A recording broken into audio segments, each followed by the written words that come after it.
Okay guys, now let's continue with the filtration barrier.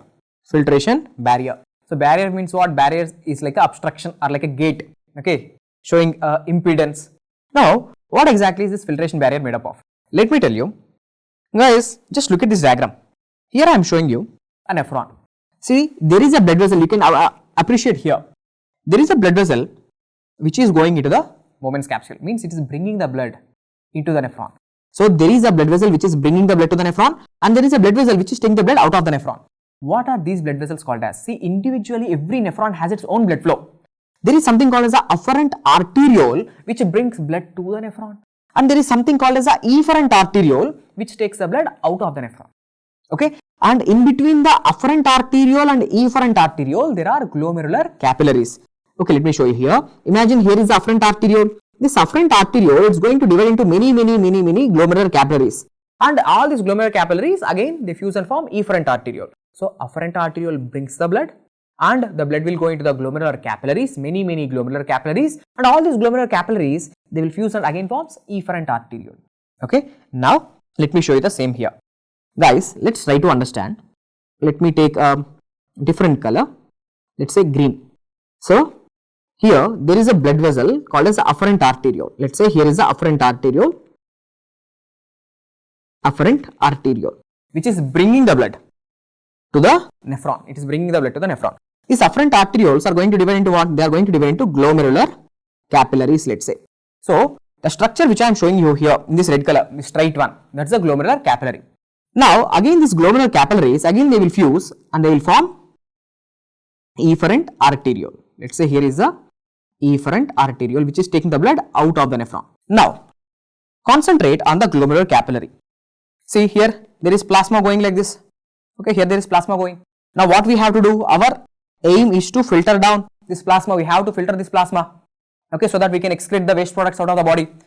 Now see here, this glomerular capillary, it is lined by these endothelial cells. So these red color cells which I am showing you here, see, these are the red color cells. These red color cells, these are called as what? Endothelial cells. We all know the blood vessels are lined by the endothelial cells. Glomerular capillary is nothing but a blood vessel, guys. So it is lined by endothelial cells. Now in between the endothelial cells there are gaps. So what are these gaps called as? These gaps are called as fenestrations. So right, these gaps they are called as what? Fenestrations.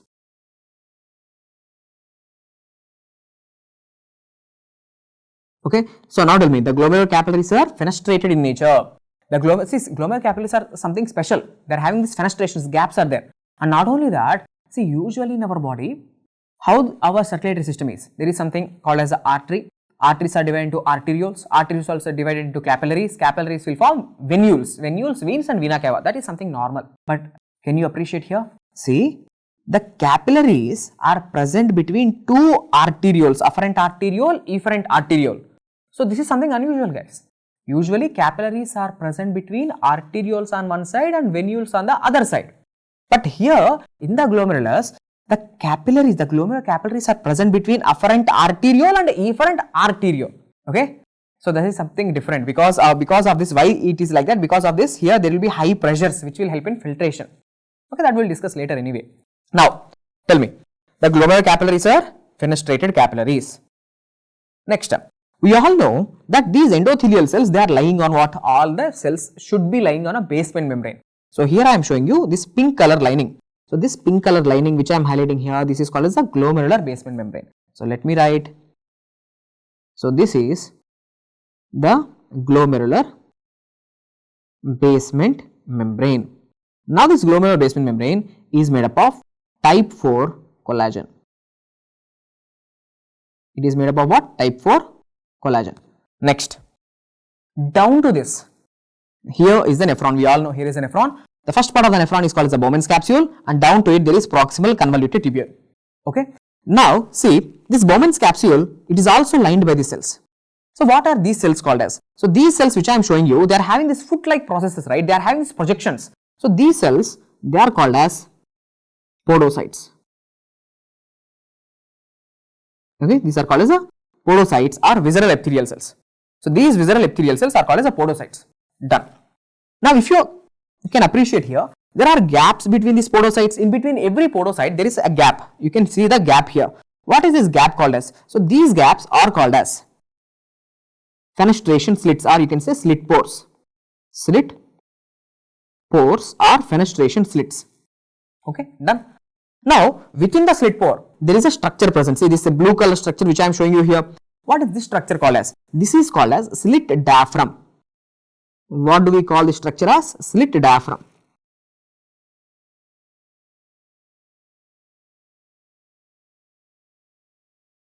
Okay, slit diaphragm.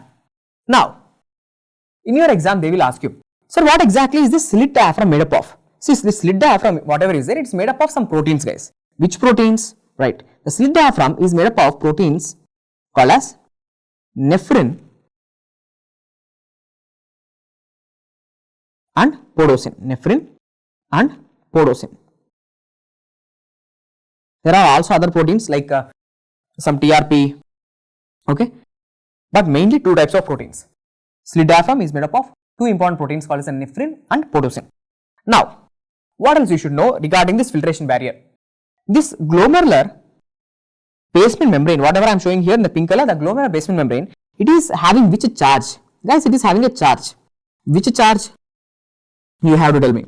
It is having negative charge because of the presence of certain proteins. Because of the presence of certain negatively charged proteins, the glomerular basement membrane is having negative charge. In your exam, they will ask you, this negative charge is because of which proteins? The negative charge is because of, okay, proteins like heparan sulfate. The negative charge is because of which proteins, guys? Heparan sulfate. Done. Some other proteins are also there that will come later. So, done. With this, what we have concluded? We have concluded what is the structure of the filtration barrier. Now, see, you will get the clarity. So, why we are calling it as a barrier? Because, let's say, here there is a substance X. Okay, I am taking the substance X. In order to filter this substance, okay, in order to filter this substance, how many gates we have to cross? See, we have to, our ultimate aim, let's say, we have to filter this. In order to filter, we have to cross how many gates? There is a gate number 1 called as the endothelial layer. There is glomerular basement membrane and there is a podocytic layer. So, we have to cross these 3 layers in order to filter this substance. So, that's why these 3 gates, these 3 layers together acting like a barrier for the filtration of substances. So, glomerular filtration barrier is made up of how many layers? 3 layers. That is the endothelial layer, glomerular basement membrane and podocytic layer. Now, next thing. Tell me, in order to filter this substance, the X substance should be a small one or big one? Think logically and tell me. What do you think? In order to filter a substance, we need to have the size as small or big? We need to have a small size substance. Only a small size substance will be filtered. Do you think a large substance can cross these gates? No. So, this barrier, okay, it's allowing the filtration of substances, yes, based on what? Size. So, small size substances, any size which is less than 8 nanometers. The size less than, a substance with a size less than 8 nanometers will be filtered, but above 8, not filtered. So, this glomerular filtration barrier is a size dependent barrier. Okay. Not only that, let's say, here this X substance, it is a positively charged substance, let's say. Now, what do you think? Will it be filtered or not? Yes, it is filtered because this positive charge will be attracted by the negative charge. Positive charge substances are attracted by the negative charge substances. So, positive charge substances are better filtered, easily filtered. Now, in the same way, let's say this X is a negative charge substance. Now, tell me, what do you think will happen? Do you think the negatively charged substances will be easily filtered? No, because this negative will be repelled by the negativity of the glomerular basement membrane. So, negativity will repel the negativity. So, the negative charged substances are less filtered or least filtered. Positive charged substances are better filtered. Done? So, what and all the important points that we have discussed here? Let's write one by one.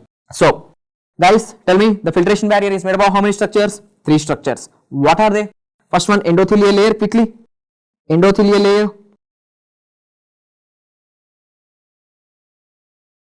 Next, glomerular basement membrane and podocytic layer. Okay, done. Now, Size of the particles that are freely filtered. Which size particles are freely filtered? Any size which is less than 8 nanometers. Okay, size less than 8 nanometers is freely filtered. Size above 8 nanometers not filtered. Next step. What are the gaps between the endothelial cells called as? The gaps between the endothelial cells and the capillaries are called as fenestrations. And what is the size of the fenestration, guys? The size of the fenestration is 70 nanometers. Very, very big gaps. Okay, 70 nanometers. And what are the gaps between the podocytes called as? I have already taught you. The gaps between the podocytes or the visceral epithelial cells are called as slit pores. And what is the size of the slit pore? Now the size of the slit pore, remember it is 25 nanometers. 25 nanometers. So who is a bigger gap? Fenestrations are the bigger gaps. Slit pores are the smaller gaps. Next up, having already taught you the glomerular filtration barrier. Okay, it is a size dependent barrier as well as charge dependent barrier. Why size dependent barrier? Because only it is allowing substances which are less than 8 nanometers. So filtration depends on the size. Not only that it's also charge dependent barrier, because positive charge substances are better filtered when compared to neutral, when compared to negative. So negative charge substances are less filtered. So instead of using these positive charges and negative charges, the word they will use is cations are better filtered when compared to anions. Okay, anions are least filtered, cations are better filtered. Have I already taught you the glomerular filtration barrier is having which charge, guys? It's having negative charge. The negative charge. And that negative charge is due to the presence of certain proteins over there. Which proteins? Heparan, sulfate and sialoproteins. Okay, heparan sulfate, sialoproteins and even glycoproteins will help in that charge, negative charge. Next step, which substances are not filtered? That glomerular filtration barrier doesn't allow the filtration of which substances? Mainly cells. Okay, like RBCs, WBCs, platelets. Okay, RBC, WBC, platelets, plasma proteins. Okay, because proteins are big in size. Plasma proteins like albumin, globulin, fibrinogen. Next, clotting factors.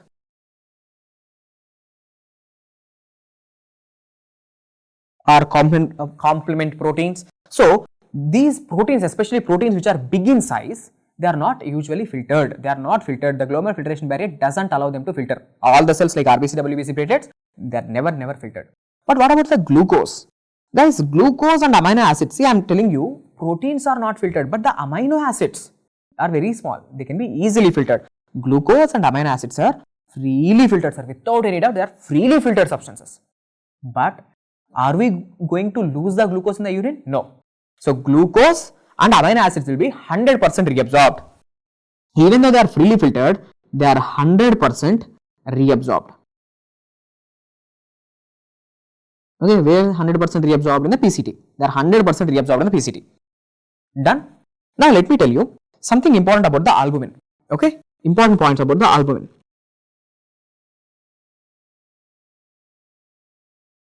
What is the size of the albumin, guys? The size of the albumin is less than 4 nanometers, let's say. The size of the albumin is very small, 4 nanometers. Okay, less than 4 nanometers. So very small substance. So tell me, albumin, so it's very small, right? So will it be filtered or not? It's not filtered, or to say very less filtered. Okay, least filtered. Very less. Filtered but very less. Some of the books will say not even filtered, but in physiology books it's very clear they are least filtered. Filtered but very less. Why? The size is very small, no, definitely less than 8 nanometers. It's very small. It's even less than 4 nanometers. So even though it's very small, then why still it is not getting filtered?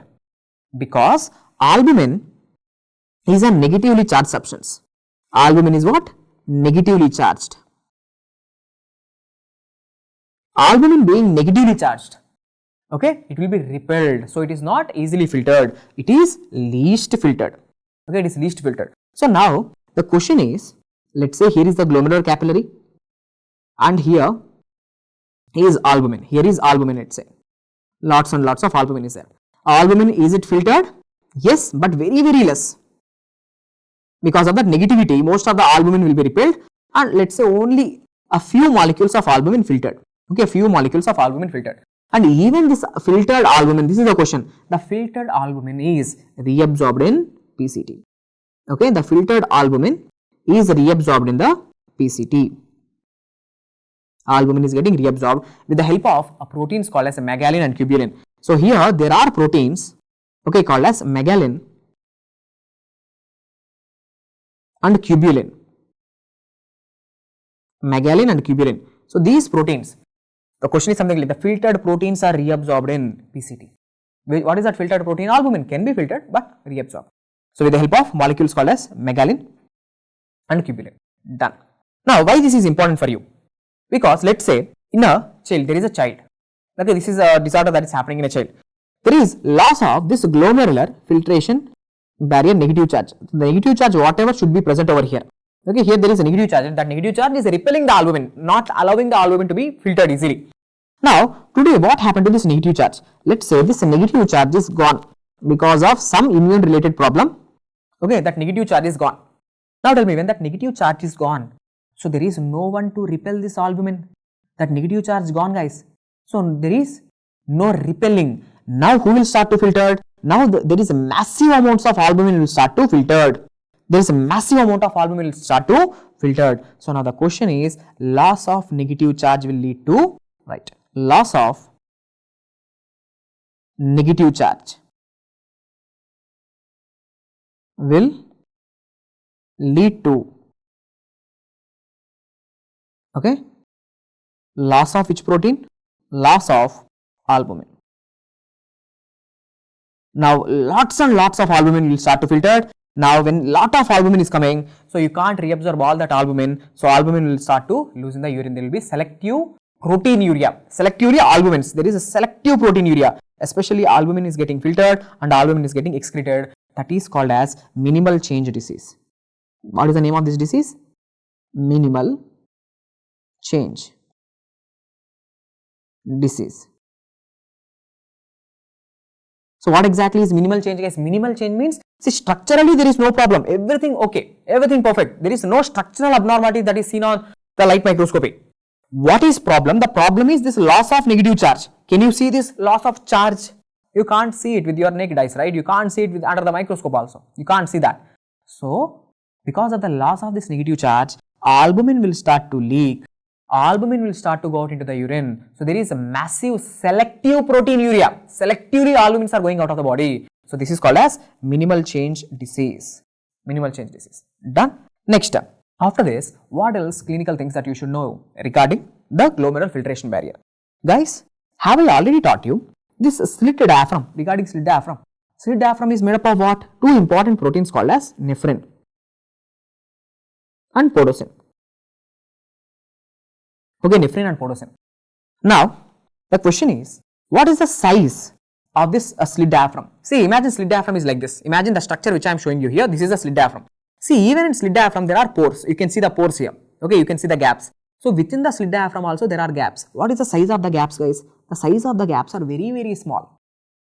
Somewhere between 4 to 14 nanometers. Very, very small. So, when compared to the fenestrations, look, fenestration gap is 70 nanometers. Slit pores gap is 25 nanometers. But what is the size of the slit diaphragm? The size of the slit diaphragm is somewhere around 4 to 14 nanometers. Very, very small gaps. So these are the real gates, right? These are the real gates. So this slit diaphragm, look carefully. Here, this is the real gate. It doesn't allow the filtration of big substances. Okay. Now think logically and tell me, what if today my slit diaphragm is affected? When my slit diaphragm is a defective, now a large substance will easily filtered, because here this is the real gate. Whenever that slit diaphragm is affected, now there will be leakage of proteins into the urine. Okay. Now let's see what is that. Now today, look what happened. Nephrin. See, nephrin is a protein, right? So definitely it should have a gene NPHS1. So this is the gene for the nephrin. So NPHS1 is the gene coding for a protein called as a nephrin.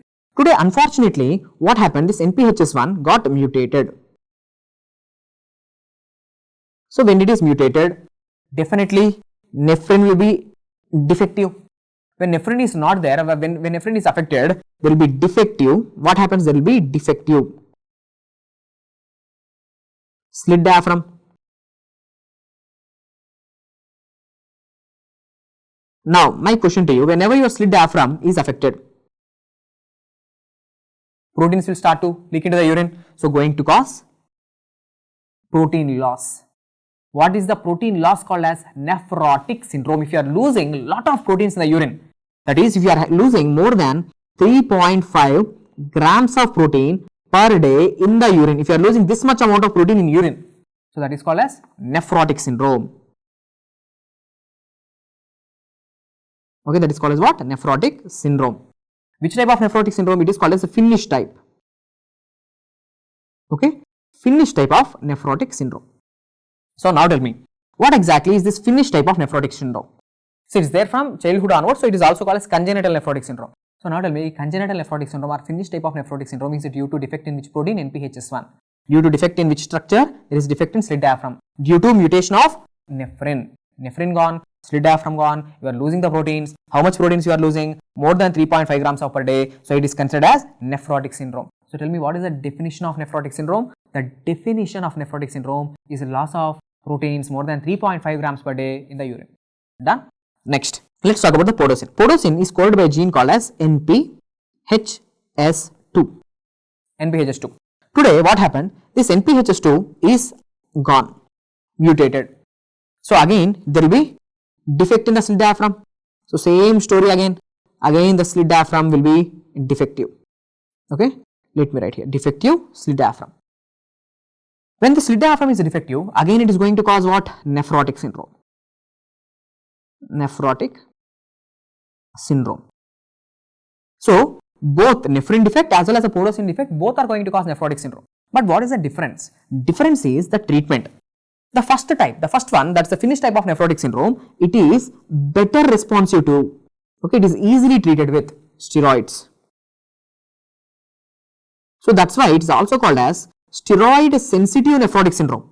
Okay, the Finnish type of nephrotic syndrome is treated with what? It is treated with, it can be treated with steroids. It's highly sensitive to steroids, responsive to steroids. So that's why steroid sensitive nephrotic syndrome. But the second one is not treated with steroids, not responsive to steroids. So that's why the second one is called as the steroid resistance. Okay, steroid resistant nephrotic syndrome. So with this successfully what we have completed the two conditions, okay, where the slit diaphragm will be affected. One is the Finnish type of nephrotic syndrome and the second one is the steroid resistant type of nephrotic syndrome, where the NPHS and NPHS2 genes, NPHS1 and NPHS2 genes are affected and the nephrin podocin will be affected. So with this I am concluding the topic of filtration barrier. Again, the important points about the filtration barrier, 3 layers are there: endothelial layer, glomerular basement membrane and podocytic layer. These 3 layers together called as a filtration barrier, and this filtration barrier is a size dependent barrier as well as a charge dependent barrier. Only small size substances will be filtered and the positive charge substances are better filtered when compared to the negative charges. Done? So with this, the topic of filtration barrier is done. In the subsequent videos, we will be discussing about the Starling forces. Hope the video is helpful. Thank you.